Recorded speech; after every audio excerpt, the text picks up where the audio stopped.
Is there a name for these propaganda films that masquerade as documentaries? Can we call them like propamentaries, docuganda? Can we get a ruling on this?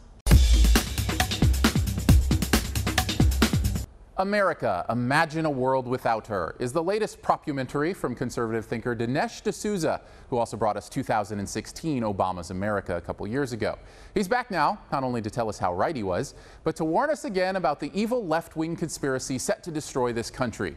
And if you detect just a hint of annoyance in my voice, well, nice catch. I truly despise these kinds of movies, no matter which side of the aisle they come from. Now, does that mean I can't give it a fair review? Does my bias mean I have to manipulate you into believing the same thing that I do? Well, maybe according to most modern political documentaries I do, but let's just see if I can manage to have both bias and fairness, shall we? So what did I like about this film? Well, I do feel like D'Souza has improved as a filmmaker in the last couple of years. He has a much better sense for shot selection and editing with some absolutely beautiful scenes of this country's landscape. He's also gained a sense for crafting his message, which seemed to follow a much more streamlined and logical path. Well, at least when he stayed on what should have been his main message, it did. The message that America is still a great country worth defending. In fact, the best thing about this movie was a 3-minute speech Bono gave a while back about what makes America great, summing it up with more power in just a few sentences than Dinesh could muster in the entirety of the rest of the movie. But that point worked well, and I felt like the primary arguments D'Souza made were at least salient. And as an aside, if you hear someone say that this movie defends slavery in America, or even says it's not that bad, I can assure you I didn't see that at all. For all its faults, this is not one of them. I believe the argument Dinesh is making is that all countries have ugly in their past, but it's the American way that allows us to work to make it right. To which I say, fair enough.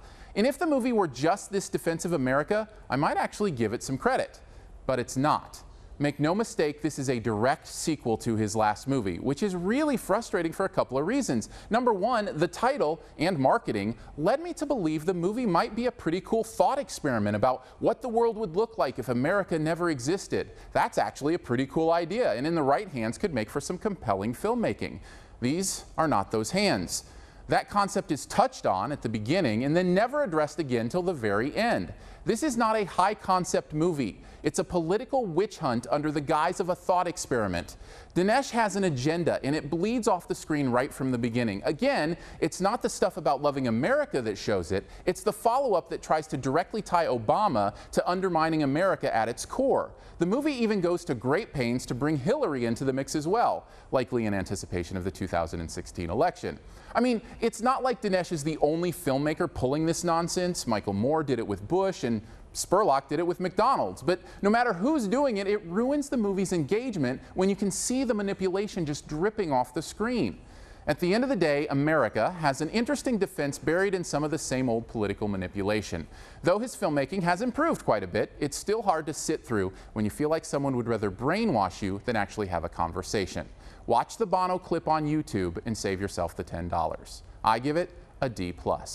Thanks for checking out this Your Movie Friend review. You can stay tuned for this review's best ever challenge here in a bit. But first, I want to throw some stuff up over here you can click on. If you'd like to subscribe, which I'd very much appreciate, you can do that by clicking the big gray subscribe button. Want to see more? Well, good news. There's 4 other movies out this week. I've got reviews over here for Tammy, Deliver Us from Evil, Snowpiercer, and Earth to Echo. You can also click the logo right up here to go to the all-new YourMovieFriend.com, where you can find a searchable database of reviews as well as the written text of these videos. And finally, this review's best ever challenge. This is where you name the best movie ever in a particular category and also try to identify my choice. What is the best political documentary ever? Now, I'm not a huge fan of any of them, but the best one for me is probably the one that had an interesting gift for opening a checking account. Drop your own answer and a guess at mine in the comments, and the first person to guess mine does get a point. Thanks, and please subscribe.